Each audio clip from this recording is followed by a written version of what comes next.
Back then I was just starting out, I was just going to do ads and I had no idea what to charge. And the way that I figured it out is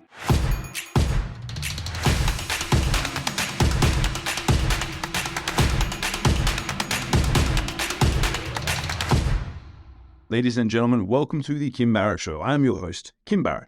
And on today's episode, we are diving deep into pricing. I'll give you a few examples from my own life where maybe I cost myself about $16,000 a month because I didn't understand pricing. I didn't understand the pros, the cons, how to actually ascertain and figure out how to charge. So if you've ever had that feeling like, I'm not really sure what I should charge, and you're just kind of just like, ready, aim, fire, and, you're really not sure what to do from that perspective, this is the episode you're going to want to listen to. If you know anyone else that maybe they've struggled with pricing in the past, make sure you share this episode with them too. But until then, let's jump into the show. Pricing. Why is it so much of an issue for so many people? Now, this is especially relevant if you're in coaching, consulting, service provision.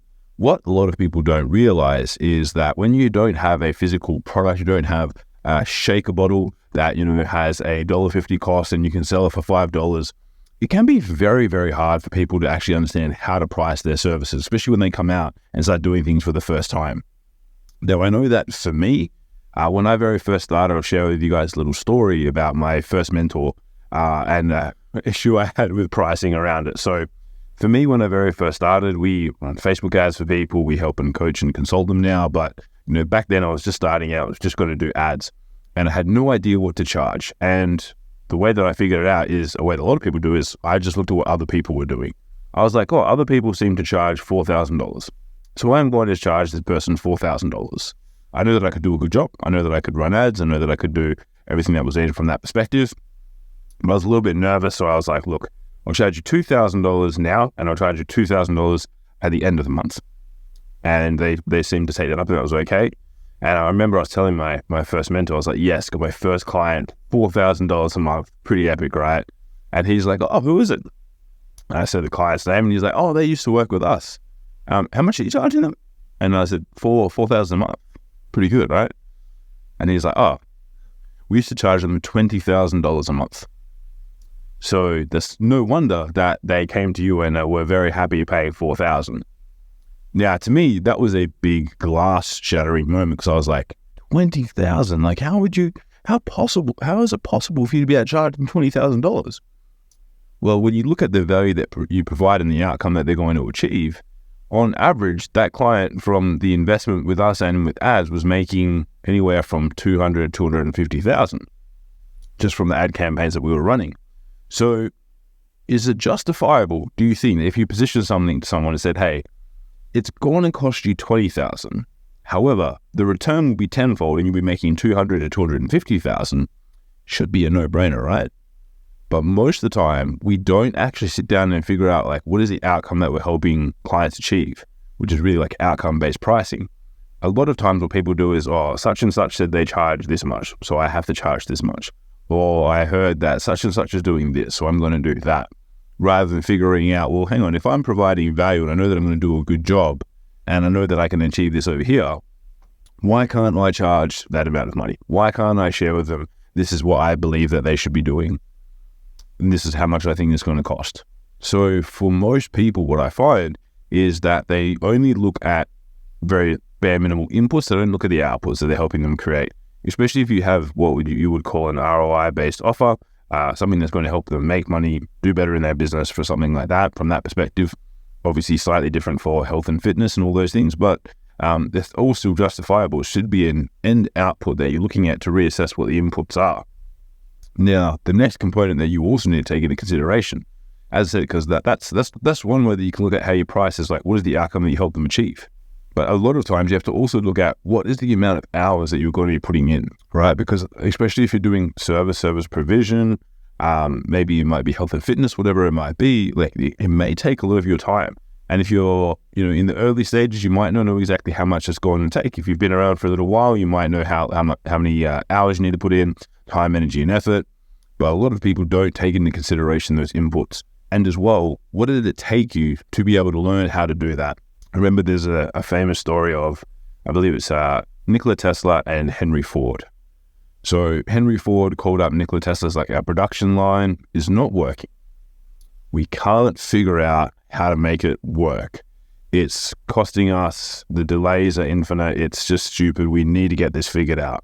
So Nikola Tesla comes in, spends an hour or so looking around, looking at the equipment, goes and grabs a hammer and a nail, goes over to one point of the production line, puts the nail there, gets the hammer, bang, in it goes, and production recommences. Production line's able to commence. And Henry Ford's like, okay, cool. Thank you so much for that. Appreciate it. Send me an invoice. Nikola Tesla goes back, gets the invoice, sends it across, $20,000.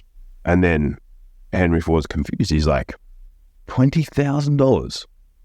So, as any good business owner, he goes back and goes, hey, look, do you mind if I get an itemized invoice? Can you break that down a little bit? Because $20,000 seems like a little bit of a fair whack of the sauce bottle there. Like, come on, what's going on here?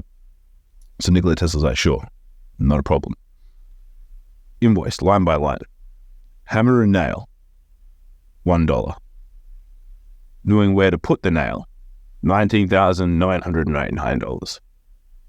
Because it's not the 1 hour of walking around. It's not the 1 hour of going up there and figuring out, oh, this is where I need to put it. It's like, how much time, energy, effort did you have to put in to be able to learn how to do that? Whether that's health and fitness, whether that's coaching and consulting, whether that's any form of service provision, you had to put in hours upon hours upon hours to be able to understand what it is that you do, how you can do it.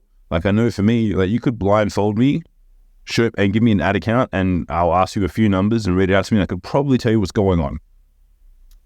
And then, if I did that in 5 minutes, and then I said there's going to be $5,000, people would probably be like, that's ridiculous, stupid, right? But it's taken me 13 plus years of online advertising experience to be able to know how to do that.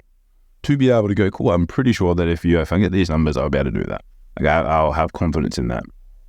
So from that perspective, you guys need to sit there and ascertain and figure out, because the biggest thing that I do hinders people from growth is them understanding what their value is and how they're able to showcase that to the marketplace and not having to justify it, right? Because if you have the confidence and certainty in what you do, they're not going to be questioning you on this. It should be a yay or a nay. They're not going to be like, why is it this price? No one's ever asked me, why is it that price? Like, yes, sometimes people say no, and that's fine because it's outside of their budget. That's not a problem. But the last question that you want to ever be asked is, why is it that price? Because it probably means that you don't have the confidence and certainty in there. Because if you can have the confidence and certainty in what you do and how you're going to deliver it, and you have the utmost true level of belief, you should have no problems in being able to deliver that service. And then they should be able to feel that from the conversation that you're having with them, right? Energetically. So to recap, make sure when you're looking at pricing, when you're looking at what you're doing, number one, make sure you take into consideration outcome-based pricing. Number two, make sure that you've taken into consideration all the time, energy, and effort you have to put into learning and honing your craft. And last but certainly not least, make sure that you have the confidence and certainty in what you do. Just look at, and a really good way to do that is to look at all the wins that you've created for your clients or people that you've worked with, whether it be free or otherwise paid or otherwise, like what level of impact are you able to have on those people? And that should really indicate to you that you are good at what you do, right? And if you listen to this podcast, I'm sure you're good. I'm sure you're good at what you do and you want to get better, which is amazing. That's why you're here. And if we can ever help you get better with your advertising, with your marketing, head over to our free Facebook group, www.joinmygroup.com.au. Feel free to reach out to me on social media. Real Kim Barrett, I'm everywhere. I will answer, I'll answer any questions I can as best I can. And look forward to seeing you guys on the other side.